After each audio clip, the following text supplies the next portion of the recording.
Hello everyone, ayan. Kami ay gumala nung last Sunday. Pumunta kami sa may flower show dito sa Hong Kong. Actually, grabe ang alay lakad naming mga dutanders dyan.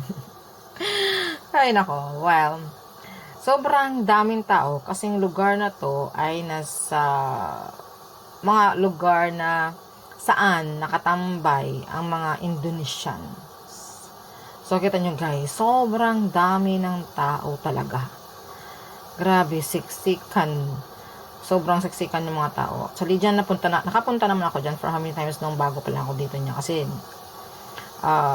dyan ang rota ng kilala ko dati. So, yan.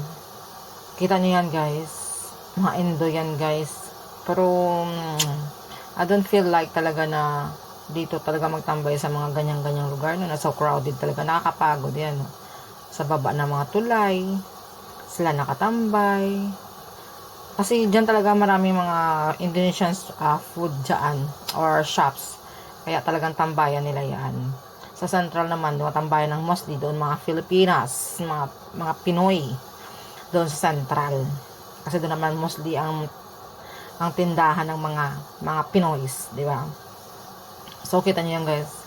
Grabe ang tao. Talagang malayo-layo pa talaga nilakad namin, no? Kala nyo malapit lang. So, yun ang mga hagdan, yung mga ganyan. O, dyan sa gilid-gilid lang sila nakatambay. Ganito ang buhay namin sa abroad. Pasortihan ka lang talaga kung ikaw ay pwedeng magstay sa bahay ng iyong amo. Ako, lucky lang talaga ako dahil pwede ako magstay sa bahay ng amo. Pero nung bago pa lang ako dito, naranasan ko din naman.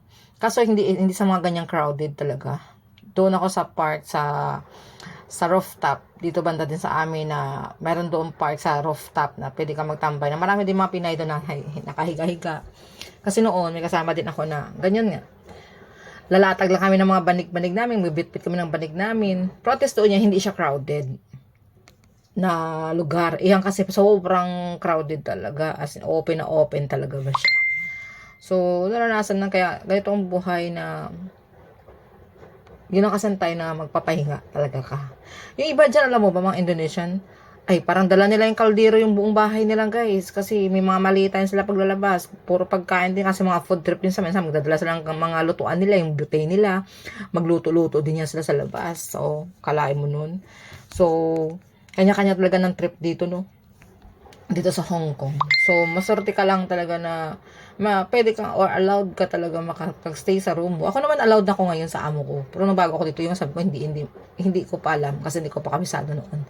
Pero ngayon dahil allowed naman ako, pero madalang naman ako nagda-day off.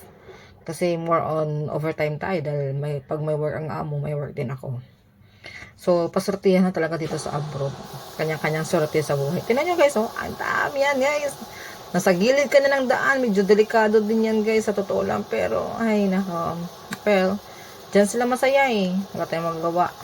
So, ganoon naman ang banding moment nila, kasama kanila mga tropa. So, ayan guys, oh, ayan na yung shop, yung lugar kung saan yung flowers doon. Kasi may kumbaga ilang weeks na yan dyan siya, parang last day yata ang pagpunta namin last day ito. Pero, well, it's okay lang at isang abot na kami. Kaso lang, yung mga ibang flowers ay wala na, tuyo na. Kaya, hindi namin naabutan yung pinakamagandang show talaga nila. Well, it's okay.